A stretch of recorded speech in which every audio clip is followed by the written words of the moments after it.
राजर्षि राजकीय कन्या महाविद्यालय आज संस्कार भारती और उस संस्था की तरफ से पधारे हुए प्रसिद्ध रंगकर्मी श्री सतीश आचार्य जी के प्रति आभार व्यक्त करता है। संविधान दिवस 2015 में मनाने की जो घोषणा की गई हमारे माननीय प्रधानमंत्री नरेंद्र मोदी जी के द्वारा, उसके पहले यह कानून दिवस के रूप में मनाया जाता था। आपको जानना चाहिए। और संविधान दिवस मनाने के साथ एक महती जिम्मेवारी शिक्षा संस्थानों के ऊपर आती है कि संविधान के जो शब्द लोगों के लिए गूढ़ बने हुए हैं, कठिन बने हुए हैं, जटिल बने हुए हैं, उन्हें सरल बनाया जाए, सरस बनाया जाए। और इसके लिए यह प्रयास बहुत ही सराहनीय है और जोरदार तालियों से इसका अभिनंदन किया। कल ही राम ध्वज हमारे प्रधानमंत्री जी द्वारा अयोध्या के राम मंदिर में फहराया गया। एक सवाल उठा राम ध्वज के साथ कि राष्ट्र ध्वज का सवाल। कुछ लोग बोलते हैं कि राम ध्वज और राष्ट्र ध्वज में बहुत अंतर है। हमें यह समझना होगा कि राम ध्वज और राष्ट्र ध्वज में अंतर राजनीतिक दृष्टि से है। राजनीतिक दृष्टि क्या करती है? राजनीतिक दृष्टि बांटने की दृष्टि होती है। धर्म की दृष्टि से राम ध्वज और राष्ट्र ध्वज में अंतर नहीं है। मैं बहुत जिम्मेवारी के साथ यहां कह रहा हूं। क्यों? आप देखिए, जब संविधान बनाया जा रहा था तो हमारे देश की सबसे बड़ी प्रतिभाओं ने बहुत वर्षों तक, 2 वर्ष 11 महीने कितना है वो तो निश्चित समय है, लेकिन बहुत वर्षों तक एक तपस्या की। तब हमारा यह संविधान आया। लेकिन उस संविधान में रंग भरा जाए, जीवन तो प्यारे विद्यार्थियों एक कोरे कागज की तरह मिलता है। उनमें रंग भरने के लिए संविधान में शुरू में 395 अनुच्छेद थे, अब हो गए 448। संविधान में शुरू में 22 भाग थे, अब हो गए 25। संविधान में शुरू में 8 अनुसूचियां थी, अब बढ़ गई। इस सब आपको मालूम होना चाहिए। लेकिन प्रत्येक भाग को जीवंत बनाने के लिए, कितने रंग भरने के लिए आनंदलाल बोस जी को आमंत्रित किया।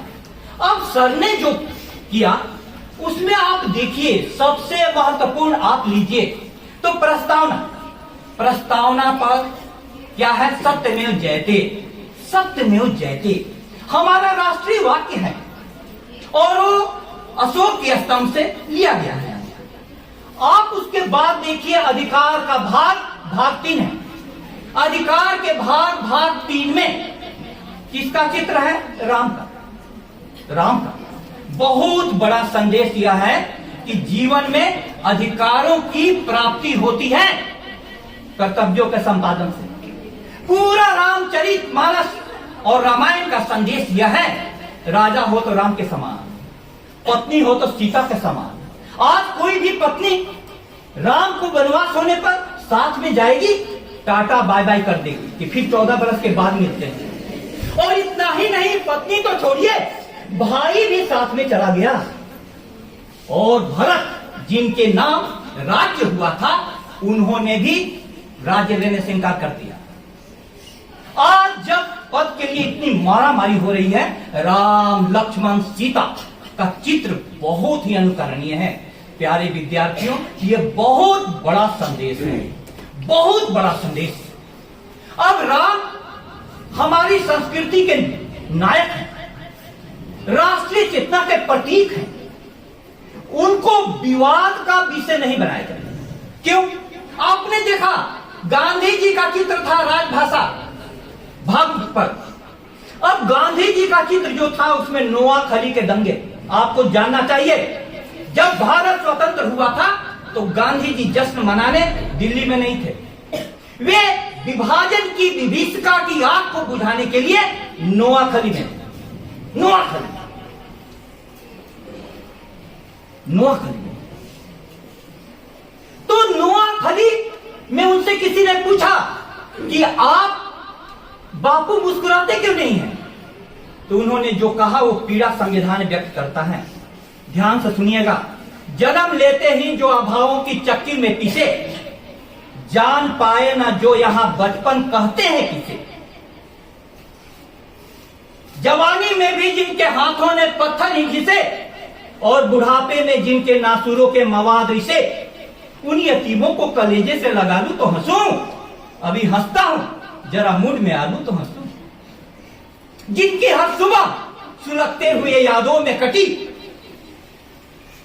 जिनकी हर सुबह सुलगते हुए यादों में कटी, दोपहरी सिसकते हुए बादों में कटी, शाम नए झगड़े नए फसादों में कटी, रात बस खुदकुशी करने की यादों में कटी। उन बदनसीबों को मरने से बचा लूं तो हंसूं, अभी हंसता हूं, जरा मूड में आ लूं तो हंसूं। गांधी जी स्वतंत्रता प्राप्ति पर हंसे नहीं थे, और उन यतीमों के, उन बदनसीबों के अधिकारों और कर्तव्यों की सबकी रक्षा संविधान करता है। इसीलिए राम राज्य एक गांधी जी का सपना था। राम राजतंत्र के प्रतीक हैं। राजतंत्र के प्रतीक को लोकतंत्र में हम क्यों ला रहे हैं? क्योंकि राम जैसा राजा सब जगह होना चाहिए।